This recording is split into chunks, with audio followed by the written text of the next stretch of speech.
Are you an HVAC professional looking to set your business apart? Then the Leading HVAC podcast is your go-to resource. I'm Kimon Hines, coach and trainer at SBE. And in this podcast, we'll share stories of success and struggle from leaders in the HVAC industry. You'll hear from experienced executives, managers, and innovators, providing you with the hard-earned insights from their journeys. These insights will equip you with the knowledge you need to navigate challenges and truly lead in the ever-evolving HVAC world. Welcome back to the Leading HVAC podcast. I'm your host, Kimon Hines. And if this is your first time watching or listening to the podcast, please make sure you subscribe. If you have not shared any of our episodes with someone, be a good friend and share it with someone else who may be in leadership on your team or in another company, because we strive to help you to lead better and to live better through the work that we share and the insight we share on this podcast. Today, I'm super excited to have someone that I've wanted to have as our guest since we started this podcast, Kelcey Brueggeman. She is the president of SBE, the company that I work for as a coach and trainer, and is a leader that I admire. So let me start off by saying, Kelcey, welcome to the podcast. Thanks for having me. I'm so excited to be here. All right, Kelcey, there's so much I want to ask you, so I'm going to jump right in and ask you, just tell us, why did you get into the HVAC world and how long have you been in it? So I would say why I get into really the contracting world was by accident. I mean, because I didn't go to college or to school for it. Probably like a lot of people, maybe you kind of fall into it by accident. But after being a stay-at-home mom, I was introduced to somebody in the contracting world who happened to own one of the largest HVAC, electrical and plumbing contracting businesses in Phoenix. And no, it wasn't George Brazil. Okay. It was actually the largest one, their biggest competitor. And he was looking for someone to run his side business, which is funny because SBE kind of became the side business of George Brazil later, doing some marketing for them. And I was still a stay-at-home mom. Technically, my son was just starting kindergarten and I was just looking for something part-time. And that person, that was actually Paul Kelly, who many people probably know in the industry, who ran Parker & Sons before he, sold it and has been a leader in the industry. And he became my first mentor. Worked for him for many years, ran that company, that side business for several years before then moving on and working in the construction industry, selling large wire and cable to sites like Intel, wearing the boots and the construction hat and all that fun stuff. But I really missed helping contractors grow, because the side business I was doing was selling co-op advertising to contractors, whether it was roofing, plumbing, electrical, heating and air. Loved working with contractors, loved helping them grow their businesses. And so I reached out to friends. And that's when one of my friends was the marketing director at George Brazil. And I had happened to help her get that job, which was funny in and of itself. But she said, "Hey, I want to introduce you to the president there." And then I met Jim. And that's how I was introduced to George Brazil and that's a longer story, but I became the sales manager at George Brazil eventually. So Kelcey, you had quite a journey, right? Moving into these different roles. By accident. Like, now, in terms of your role in the contracting world, I'm going to say, besides working at SBE, what was your favorite role that you worked in? Besides SBE? Yeah. Oh, that's a good question. Probably the one that was in the middle. And it's funny because I did that one, the one where I was selling the wire and cable. I did it because I wanted a stress-free job for a while that I knew I could make six figures at. And I wanted just a step away where I could just, be on my own and report to somebody else for a while. And it was challenging in and of itself, but that was what made it probably the most fun for me too. And I really loved learning something new, because, that challenge of not knowing anything about wire and cable and having to go out into a construction site. Like these are big construction sites. They're not small, so it was a scary world for me, but it was fun. It was really fun to learn that and to meet a whole different world. Yeah. Now, Kelcey, you've definitely been a pioneer in the work that you do and in the roles that you had. And I guess one of the things that I wanted to ask you is, as a woman in HVAC, what are some of the unique challenges that you've experienced and that you see for other women who are in this industry? That's a good question. I would say that job I was just talking about, that was probably the first time I saw a real challenge, and that was being on a job site. And I remember the first time that a man said to me, "Oh, by the way, just know that when you turn around, men are looking at your, what, and that's what they're thinking about. It's not, what I mean, what you're selling them kind of a thing." And the day that I quit and the day that I gave my notice and I had to tell him, because I had worked there for over 2 years at that point, I remember him saying how much he was going to miss me and how much he couldn't believe that he had to do without me and all this stuff. And I reminded him of what he said to me Mhm. that first time. And Yeah. I said, please don't ever say that to another Wow. woman Yeah. ever.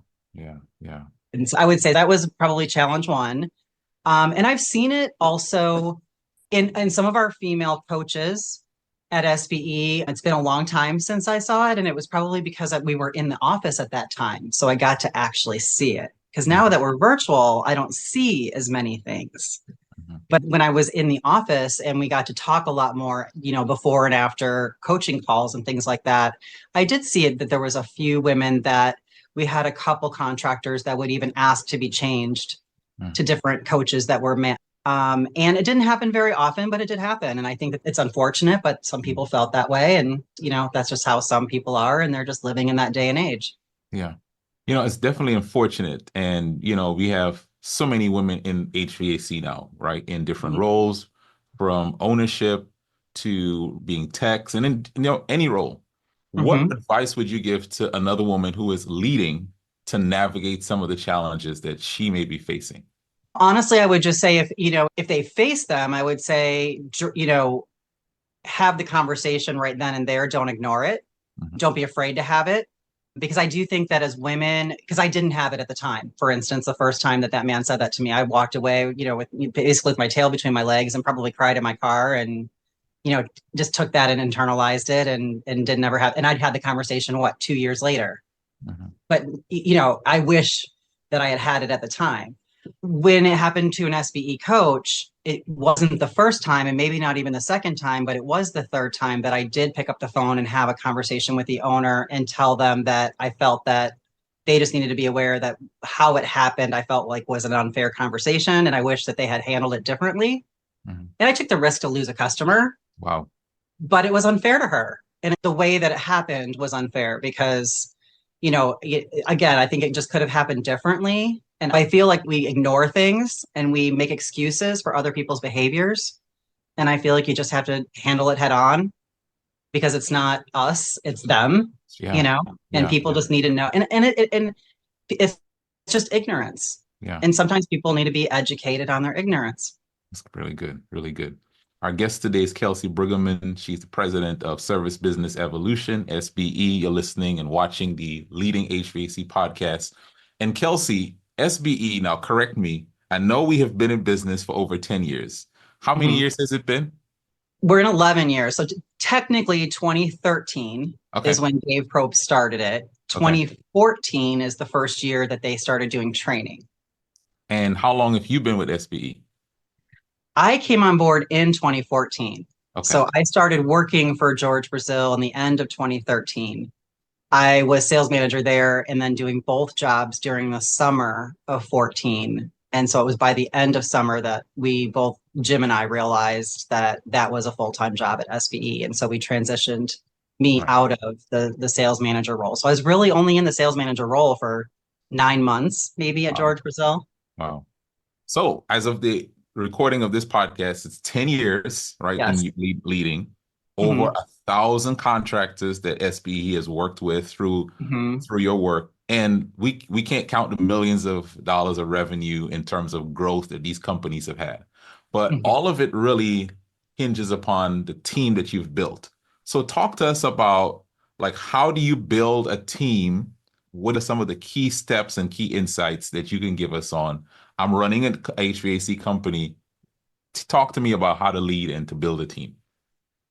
Well, I think I was really lucky early on that Jim Probst, who was my second mentor, and I would say my biggest one so far in my career, he gave me really the ability to create a team and, the autonomy to build a team in the way that I wanted to. For instance, even though we were running SBE side by side with George Brazil and we had the benefits of using their benefits, for instance, their health benefits, and utilizing their accounting department and utilizing a lot of George Brazil things. As a matter of fact, George Brazil invested over $2 million in SBE the first probably 5 or 6 years.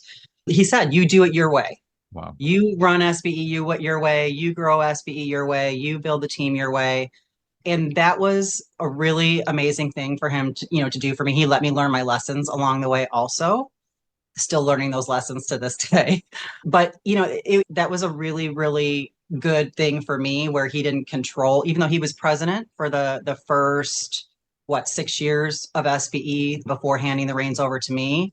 I was general manager. He was grooming me all along for kind of that role and let me act as though I was in that role. Or he would have me still, because he was running George Brazil as president at the time.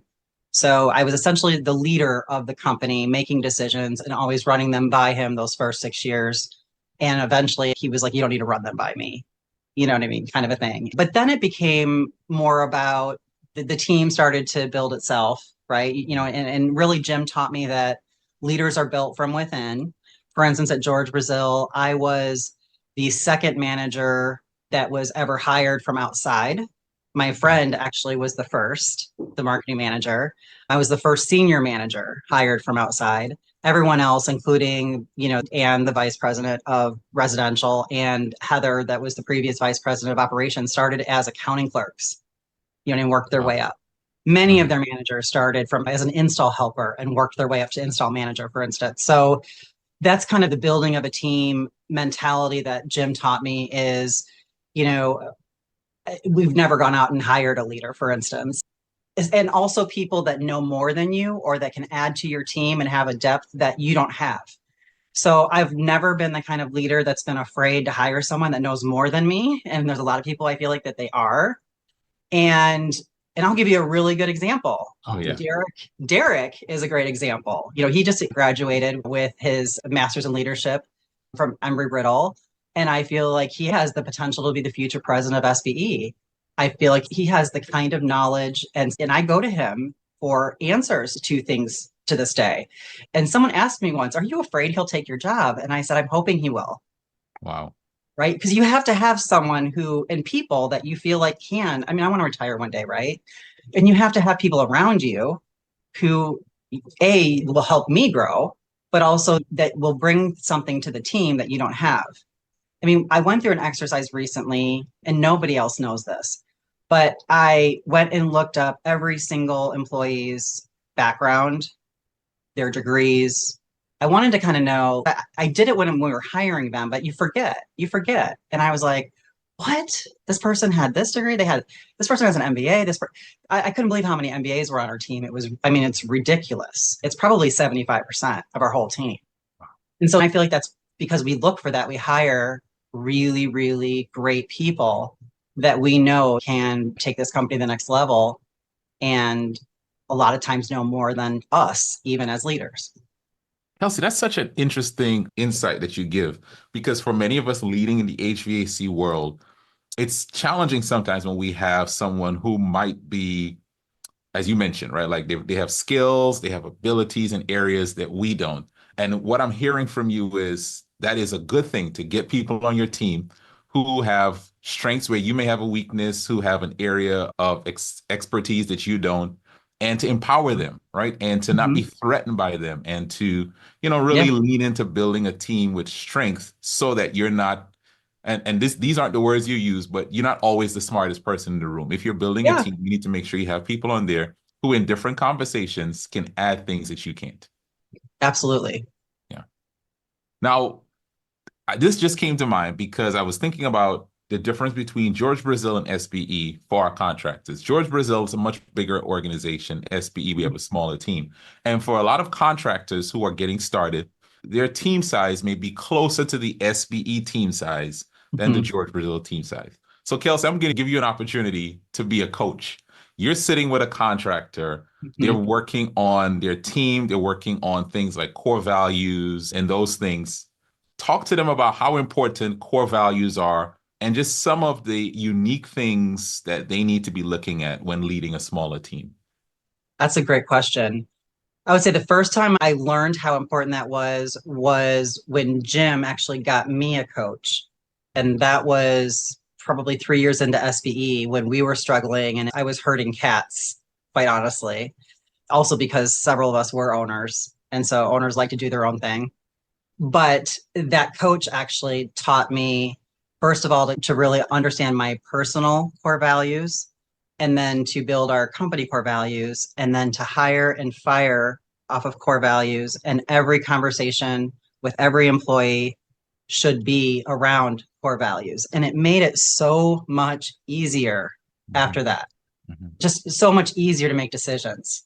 It really did. It wasn't figuring out if somebody was a fit for the team or someone coming in with a challenge or something went wrong and you have to have a really hard conversation with somebody, bringing it right back to the core values. It's just the most basic and simple thing you can do. And it answers your questions so fast about if somebody should or shouldn't be even on the team. Yeah, yeah, that's so good. Now, Kelcey, in your leadership role, you've probably seen a lot of things change in the HVAC world over the last 10 plus years. And so I'm going to ask you a two-part question. What are some of the changes you've seen over the last 10 years? And then I'm going to allow you to be fortune teller. What do you think are some of the changes in this HVAC world that we may see over the next few years? I would say probably some of the changes I've seen, obviously most recently, and what's going on right now is going to be the artificial intelligence world, Chat Mhm. GPT. Yeah, yeah. We're going to have a whole panel about it at our upcoming annual conference. I'm excited about that. And I mean, just so many of our partners have so much of that happening within them, which is such a cool thing, but it's just going crazy. But it's also helping us with marketing. It's helping us build training materials. It's even helping us have sometimes conversations.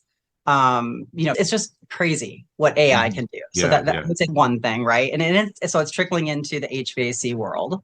Mhm. I would say technology, right? Going from paper to everyone needs to have some form of technology. If they're not ready for it, they have to be ready for it. And then we've got the Gen Z world happening, which I think Derek built an amazing class around that for us and has gone out and given that class to several of the ACA women in HVAC and done that in our industry because people really do need to understand all the generations and who is in their company because you're communicating differently to all the different generations and their needs are all different, right? So I think, owners and managers having to understand that is so important today. So I would say those are probably some of the biggest changes I see. And of course, just because of COVID, obviously, between equipment shortages and how we do business, so much being virtual. I mean, that obviously has Yeah, changed for us.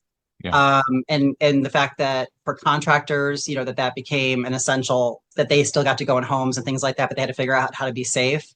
I was really happy that we were able to also be the lifeline to all of our contractors during that time and give them information through George Brazil and through the community of contractors. So I would say that's probably the biggest thing for us that we've really evolved over the last, especially 4 or 5 years. We've realized the importance of community. I think we Mhm. knew it before, but we didn't really, I don't know, live and breathe it the way we do now and understand that we're not just George Brazil anymore at SBE. We're all of our contractors. All of our contractors have as much of a voice as George Brazil does. We're not trying to create $50 million companies. I mean, we're trying to just help every company grow to their maximum potential. And Yeah. that's really what it's about.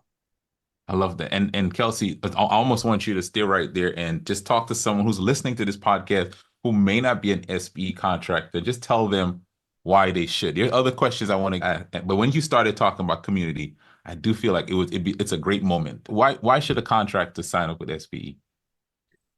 I would say why people come to SBE is because number one, if they're looking for training for their people, that is what we are good at. That is what I think we are best at. And it's because our training constantly is evolving and changing. Not only because of George Brazil, but I would say a lot of because we have the working laboratory behind us that we're constantly able to evolve.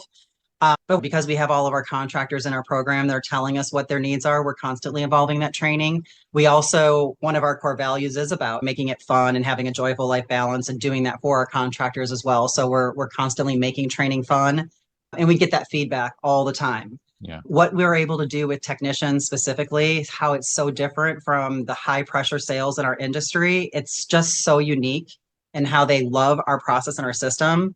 I mean, it's just so different from everybody else. So I would say if you're a contractor out there that needs help, whether it's your CSRs, your dispatchers, your office manager, even we have SOPs for accounting, and I mean, it doesn't matter, but really your salespeople, your technicians, your leadership, you as an owner needing coaching, we can help someone get to the next level. It's really, I would say, an owner that really is out of their truck or is committed to be out of that truck very soon. That's who should really be looking at SBE so that they can really make sure that they're running an amazing, profitable company, building an amazing culture, like what SBE believes in for ourselves.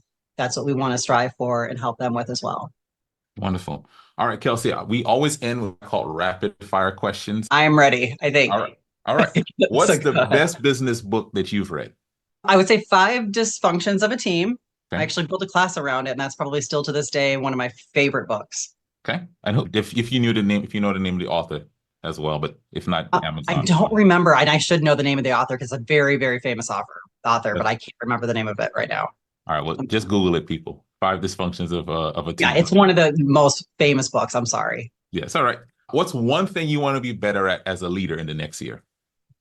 Ooh, listening, Okay. listening and to other people's voices before I speak my voice, my opinion. Okay. All right. This is we want to know about Kelcey Brueggeman. What do you do when you want to de-stress and enjoy good work-life balance? I would say I just got back into exercising, thank goodness. So I started taking classes and that has really helped me. So I've been rotating between yoga and cycle and muscle classes at my gym, and that has really been helping me relieve stress. Awesome. So, Awesome. yeah. Awesome. Good advice for everyone. And if you could go back in time, what's one piece of advice you would give to yourself when you first became a leader? Oh, gosh, there's so much advice you'd want to give yourself, huh? I Yeah. think it comes right back to that having the patience Mm-hmm. to be able to not always give your opinion first when you are a leader, and to make sure that you are listening to everyone else in the room first before you form an opinion, because you actually have the right and the ability to do that. And not every leader remembers that. They just want to give the answer. Yeah, that's so You know what good. I mean? You need, number one, you need to let other people also rise to the occasion and learn through their own mistakes by giving the answers Yeah. and learning through their mistakes as well. That's great advice for any leader listening to this podcast. All right, Kelcey, we're going to end a little bit differently than usual. We have an annual conference that we do every year. It takes place in February of the year. And so tell us a little bit about the upcoming conference, what's going to be different about it, because there's actually a whole lot of things that are different about it. And if someone is on the fence, you're a contractor that you're deciding, should I go? Should I bring my team? Why should they come to the conference?